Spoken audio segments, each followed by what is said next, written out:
Quoi de neuf? Qui est-ce? Noamika? Ma nouvelle employée, viens ici. Regarde-toi, quel plaisir. Rehout Karp est la gérante de ce café un peu particulier au cœur de Tel Aviv. Malgré un emploi du temps chargé, elle vient régulièrement rendre visite à ses équipes, toutes originaires du sud du pays et évacuées après le 7 octobre. Ce jour-là, elle nous présente Noam. Elle vient du kibbutz Reim. Je la connais depuis qu'elle avait, je sais pas, 1 an. Noam est une amie, même de la famille. C'est la première fois qu'elle travaille depuis le 7 octobre. Qu'est-ce que tu ressens? Wow, ça semble être la chose la plus naturelle du monde. Pourquoi n'as-tu pas travaillé pendant 1 an et 3 mois? J'étais à Reim le 7 octobre et j'étais enceinte. À ce moment-là, ma vie était en train de basculer. J'ai dû partir de ma maison. J'étais très stressée. Il faut aussi faire face au fait de ne plus avoir d'emploi. Et puis, il y a eu l'accouchement et le congé de maternité. C'était une situation confuse. Et on ne comprend pas comment reprendre sa vie. J'ai passé presque 1 an avec mon bébé. Puis je me suis dit que le temps était venu de continuer à vivre. Continuer à vivre, la devise de nombreuses victimes du 7 octobre. C'est aussi ce qui pousse Rehout Karp à ouvrir ce café en juin dernier. Un endroit accueillant qui permet à tous les évacués du sud du pays de se retrouver et d'honorer la mémoire de Dvir Karp, l'ex-mari de Rehout. Tous deux tenaient déjà un café dans la région d'Eshkol il y a plus d'10 d'années. Dvir et sa petite amie, Stav Kimri, ont été assassinés par les terroristes du Hamas dans leur maison de Reim le 7 octobre.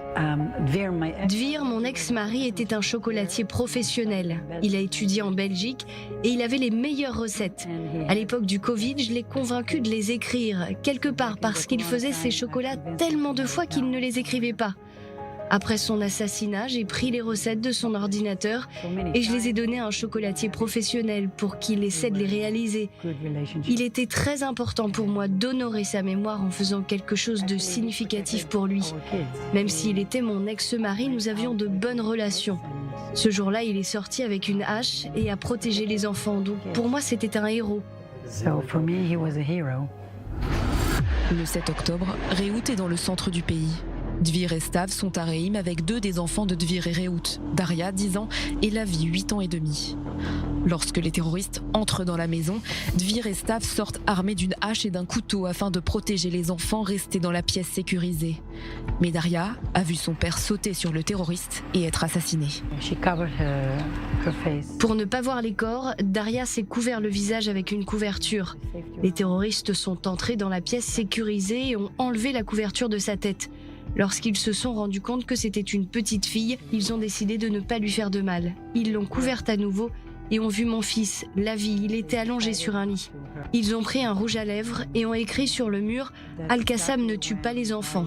Lorsqu'ils sont sortis de la pièce, Daria m'a envoyé un message « Maman, c'est Daria, papa a été assassiné, Stav aussi, à l'aide ». S'ensuit une conversation téléphonique bouleversante de 3 heures entre Rehout et sa fille bloquée dans la pièce sécurisée avec son petit frère, jusqu'à ce qu'un voisin vienne les rejoindre et reste avec eux pendant les 9 heures qui suivent. J'ai dit à Daria « Je suis avec toi, je ne vais nulle part ». J'ai même enregistré cette conversation parce que je pensais que ce seraient les derniers mots que j'allais entendre de ma fille et que bientôt j'entendrais le terroriste entrer à nouveau et lui tirer dessus. Ce n'est que le dimanche, soit plus de 24 heures après, que Rehout a pu revoir ses enfants. Désormais, elle partage son temps entre les rendez-vous chez le psychologue pour elle et ses enfants et la gestion de son café. Ce jour-là, des dizaines de personnes viennent saluer Rehout. Parmi elles, 3 Américaines venues spécialement de Jérusalem. J'ai lu un article sur le café au Tef Reim et sur Rehout et j'ai pris le premier train de Jérusalem pour venir ici. Parce que je voulais soutenir les gens du Sud. Tous les jeudis, je vais faire la cueillette dans le Sud. La semaine dernière, nous étions au kibbutz Reim en train de cueillir des raisins.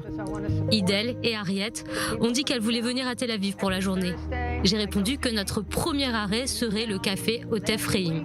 Chaque fois que je viens à Tel Aviv, peut-être une fois toutes les 2 semaines, c'est là que je prends mon café, que j'achète un morceau de chocolat et du fromage du Kibbutz Be'eri.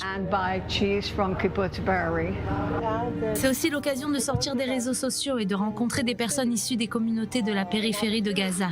Nous avons discuté ce matin avec plusieurs personnes qui travaillent ici. Parfois, je me demande si j'ai pris la bonne décision d'ouvrir cet endroit. Et dans des jours comme celui-ci, j'ai la réponse. Je reviens tout juste de chez le psychologue de ma fille. Et j'étais très déprimée, j'ai pleuré, comme si le monde entier reposait sur moi. 3 enfants à gérer. Et puis je suis arrivée ici. Je savais que lorsque je viendrais ici, je retrouverais mon énergie. C'est comme ça à chaque fois. C'est pourquoi nous avons créé cet endroit.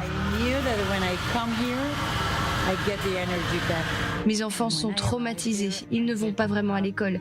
Et quand j'arrive ici, je reçois des câlins, des vrais câlins de la part des gens qui viennent nous soutenir. Partout dans le café, des produits floqués du logo en forme de fleurs rouges qui rappellent le sud d'Israël, mais aussi du fromage fabriqué au Kibbutz Be'eri, sans oublier les fameux chocolats de Dvir qui ont profondément marqué tous ceux qui les ont croisés. Ma mère m'a envoyé un message pour me dire que le café cherchait à recruter. Alors je me suis dit pourquoi pas.